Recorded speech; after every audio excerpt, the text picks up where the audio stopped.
My 42 female daughter, 17 female, told me she's pregnant and now won't talk to me. Yesterday my daughter confessed to having slept with her boyfriend, 19 male, numerous times without my knowledge. Naturally, her revelation came as quite a hard blow, as I've had plenty of discussions with her before about sexuality, and specifically assured her that I wouldn't forbid her from physical intimacy. The only condition I set was that she tells me when she plans on engaging in it, and that we stay open with each other in order for me to be able to ensure she and her boyfriend are taking all necessary precautions. I emphasized that should the need for my advice ever arise, she could come to me unashamed. However, turns out she omitted mentioning her intentions. Yesterday, she approached me while crying, and confessed to having had sex. Alongside that, she also revealed that she's pregnant, and proceeded to show me 2 positive pregnancy tests. While I expressed my clear disappointment in her actions, specifically that of having kept her decision from me, I assured her that I wouldn't turn my back on her. I explained that since she's failed to be transparent with me, I couldn't be of help when it came to significant matters, such as protection. My daughter ended up confessing that even though her boyfriend insisted on using condoms, she managed to convince him they weren't necessary because she was on birth control for her period complications, despite the fact that I had warned her about potential STDs. As we managed to figure it out, my daughter actually missed a couple of pills about a month ago. I repeated my talk on the significance of taking precautions, as did I mention my dismay that she didn't take my advice, despite my thorough conversations with her about physical intimacy. There was no yelling on my part, as I have first-hand experience in discovering an unplanned pregnancy. She then accused me of berating her and lying to her about being supportive. She claimed my words were offensive and insensitive to her situation, and then began yelling about how she made the right call about keeping the extent of her relationship from me. She accused me of getting my frustration out on her because she was an unplanned baby herself, even though I've never regretted having her. I've never loved her any less just because of the circumstances of my pregnancy with her. She kept claiming I was a failure as a mother because all I could focus on was reminding her of what she should have done differently, not offering her support, which I did, but I couldn't help feeling upset that my warnings ended up being ineffective.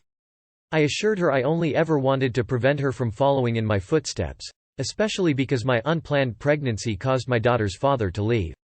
At that point, my daughter stormed off while screaming that her boyfriend's university funding would be cut off once his parents found out, and that the least I could do was offer him a temporary place here. He can only afford to pay rent or his education, but not both.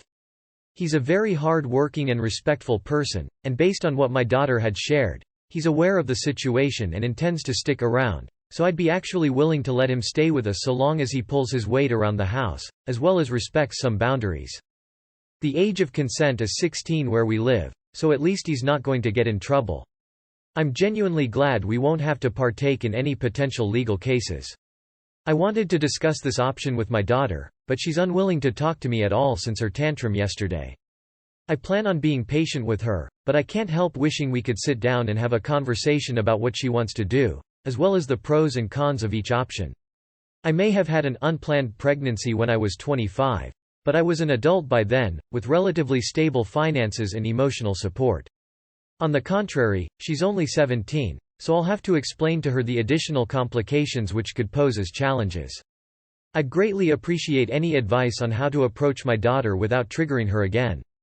I would love to make her understand I don't mean to criticize her in any way, and that the reason behind my words was only so that she would recognize the repercussions of her irresponsibility. Too long did not read.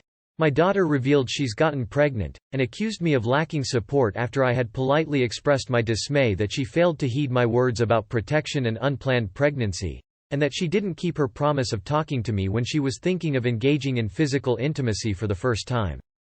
Now she's unwilling to talk to me, even though it's of utmost importance we discuss our next steps. How should I approach her? You need to have daughter and boyfriend sit down and have a discussion. 1. What are their plans? 2. What about school for both of them? 3. Who will be taking care of baby during school? 4. Who is paying for rent and baby?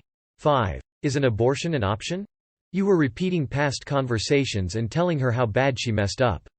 She already knew all that, which is why she was getting defensive. She wants you in the present, no going, I told you so. I know you didn't intend for her to see it that way, but that's how she saw it. Apologize if you feel the need. Tell her that you want to know if she wants to have the baby or an abortion. Maybe look for a Planned Parenthood or somewhere that talks to teens and gives them counseling to help them find the right answer for themselves. Think of what you can or can't help with if she keeps the baby. She's already feeling bad. Don't repeat yourself anymore. Just move forward while guiding her and letting her lead. It's not the end of the world. It's just a harder path than planned. Yes, it's difficult to understand her dismay over the litany of, "I'm disappointed," and "I told you so," when she is probably scared to death with facing the biggest dilemma of her young life. The reason behind my words was only so that she would recognize the repercussions of her irresponsibility. Believe me, she knows. Start with an apology. Then stop lecturing and judging, and start caring and listening and comforting and supporting. She's embarrassed and feeling defensive. Give her some time. She won't be able to keep avoiding the issue. Do you talk to your daughter the way you wrote this? Because you did not come across as very approachable. My partner, 31M, told me, 26F, that I need to handle my grief more appropriately. For context, my dad passed away 6 months ago. At the time, my partner and I had been dating for 8 months. My dad had leukemia and no wife. Just my little brother and I. When things started to get really bad, I stepped up to take care of him. This included helping him use the bathroom, doctor appointments, signing off on end-of-life treatment, and eventually sitting by him in hospice. After he passed, I handled his funeral, burial, will, finances, estate, and any other business or outstanding affairs he had. During this time, my partner showed up for me on and off. There were days he actually picked me up off the floor. Yet he also would stop speaking to me entirely for a week, 2 weeks on and off, as dealing with everything I was handling was overwhelming. This ended about 3 months ago when I drew a hard boundary that he couldn't stop speaking to me suddenly as it was affecting my mental health. I wasn't able to step out of care mode for almost 4 months as there was so much to handle financially and business-wise. My dad ran his own business.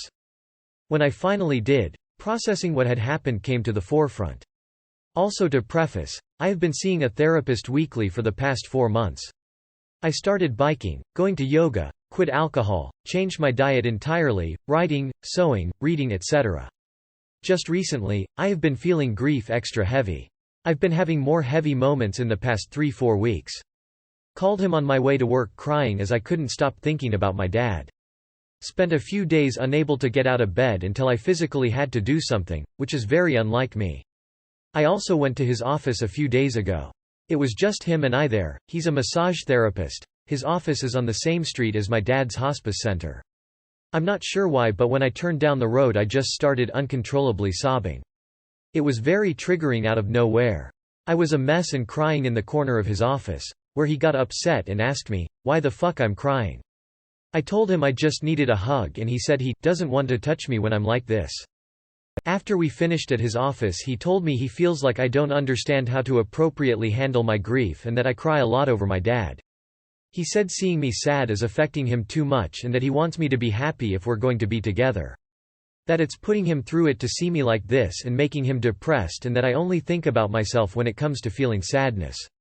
He asked that I learn how to compartmentalize my feelings and choose happy, as it would benefit our relationship for me to be able to handle my feelings of grief better. He has expressed he doesn't want to continue our relationship if I cannot do so. I'm distraught. Genuinely, I feel like a very happy and positive person outside of my grief. I still enjoy myself and spend time with friends and go out and participate in activities.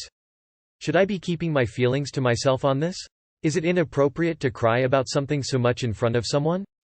I always opened up to him about my feelings as I felt like it was a safe thing to do with a partner. Too long did not read. My partner doesn't want to stay with me if I cannot compartmentalize my grief and show up as a consistently happy person for him. Yeah, anyone who is saying, choose happy, around the death of a parent where you had to be an end-of-life carer as well deserves to get the ending of the film Midsommar. I would gently suggest getting some alone time and maybe not dating for a bit so you have space to grieve, but also kick this guy down the road. He's unhelpful and uncaring and his lack of empathy would be a deal breaker for me. It can take years to adjust to the loss of someone close. Your boyfriend is clueless. You have my sympathy. I hope you find someone better. Please choose yourself, and cut this man out of your life. What would your father advise you to do if he was here to witness your partner's cruel behavior? You deserve better than this. You are not at fault here, you need to express your grief however it comes and he should be there for you. My mum died in a traumatic way and I was a mess for a really long time. My partner stopped working and stayed home to look after me. He held me while I cried and screamed and got snot all over his shirt. He stayed up with me all night because I panicked when he fell asleep. Your partner should be your emotional support and there for you. If this guy can't handle it, then I say ditch him. He's showing you he will always put his own feeling first and you can't depend on him. Good guys are out there and you deserve better. He ain't your partner. A partner is someone who is there for you and helps you out. This is just some guy who shames you for a totally normal feeling. He's icky. The better communicator gets the worst deal. Husband, M45, wife, F41. I'm really just venting and asking to hear from people with similar experiences, but I'm frustrated with the fact that all the going relationship advice is, just communicate. Well, what if one person is an amazing communicator and is willing to sit down and hash out piece by piece all our problems, and the other person is a silent treatment freak who shuts down at the instance of any notion of me being upset at all? We have 2 kids, the budget has been tight, we ran out of money on Monday. I make it work with meals and I stress about how to feed my kids and my family on a $0 budget. Luckily we had some groceries left over from last time I went shopping. So tonight he took our daughter to her lesson and I asked him to pick up 4 things because I know we have at least $20 to our name. The items were bread, eggs, water, and trash bags. He comes back with many other things including a bottle of rum. He tells me he put them on his credit card. In hindsight I could have just said whatever because it's his credit card, but he bought things we didn't need, or that we could have just got on Friday. I had already had a hell of a time with our 7-year-old who is very high energy. He was shaking a root beer bottle. That husband bought root beer? Why? And I didn't know son was shaking it and he asked me to open it. It exploded all over me. I asked my son to go away, just go into another room because anything that comes out of my mouth isn't going to be good. Husband said, is there a nicer way you could have said that? Lol, I kept my cool for as long as I could. I cried and rose my voice and said that was rude to respond to me that way and now we are going to be paying for that root beer on a credit card for 2 years. He just walked away from me, which is usual. Then I give him some space and I initiate conversation and I apologize blah blah and we talk, so that I'm the bigger person. But how is that fair? I'm never allowed to be upset or unhinged or real, because it inconveniences him. Then the advice is, talk about it. Edit.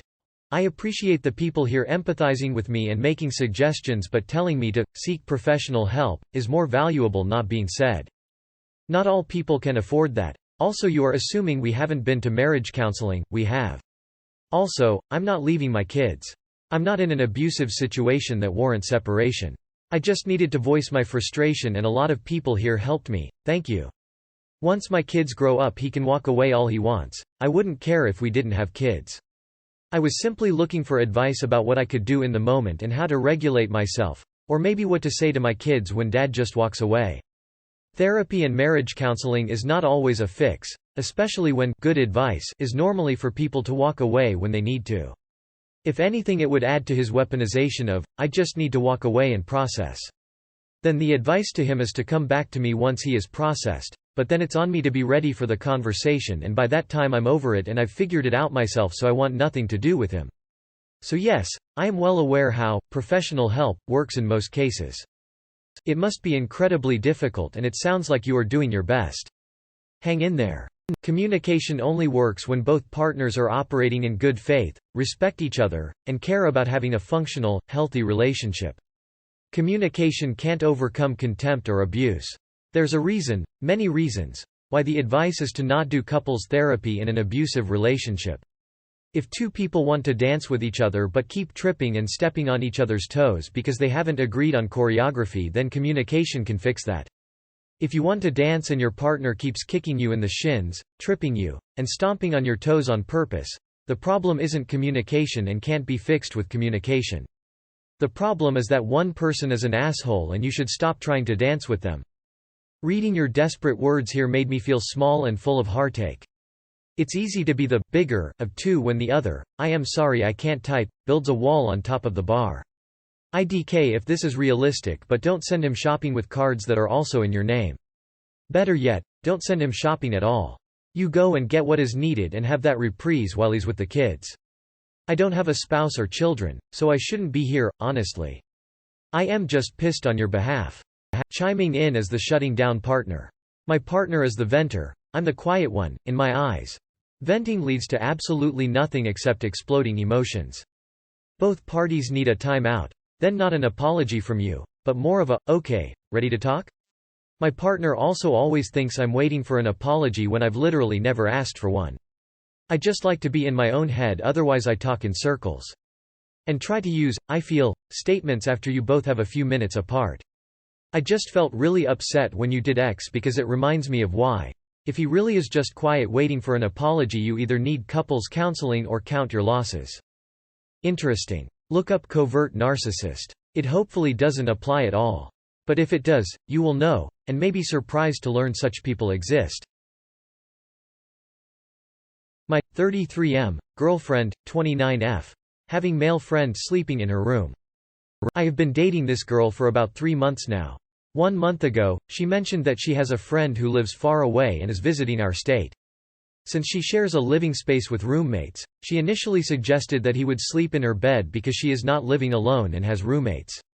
I disagreed. She mentioned that she has slept in the same bed with many male friends before without any issues, and it made me feel like an idiot since she told me all her girls' friends always do that.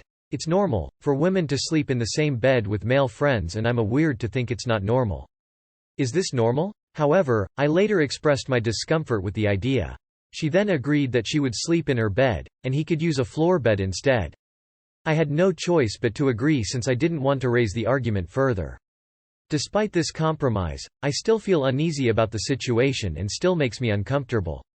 It's worth noting that she has cheated on her ex-boyfriend twice in the past, and one of those times was with me. That's why she is my girlfriend now. She reassures me that this friend is an old acquaintance, and nothing has ever happened between them when they've shared a bed before. She reassures me saying that I will meet him anyway and we'll do stuff together during the day for the 3 days he will be there, but that she will sleep in her home anyway because he will be sleeping there. I am living in a very small 1-bedroom apartment, so I can't offer to sleep in my home. We barely fit 2 peoples there. This friend is heterosexual and has been single for many years. I understand that she has roommates, and it might not be convenient for him to sleep on the couch. Nevertheless, my discomfort persists, and I'm concerned about overreacting to the situation and being unnecessarily insecure. Too long did not read. My girlfriend wants her male friend to sleep in her room, and I'm uncomfortable due to her past cheating incidents. If she can cheat with you, she can cheat on you. I think it should be fine to have a sleepover with a male friend. But why do people date cheaters and expect them not to cheat? Well man, they say that you lose them how you get them. You got her when she was cheating, so there is nothing normal about sharing beds with the opposite sex when you're in a relationship. She's trying to make you question yourself so that she can do what she does. Which is cheat on people. She is boyfriend surfing. You are the current bored until she gets bored. My advice is to please get yourself checked for STD. Also, move on.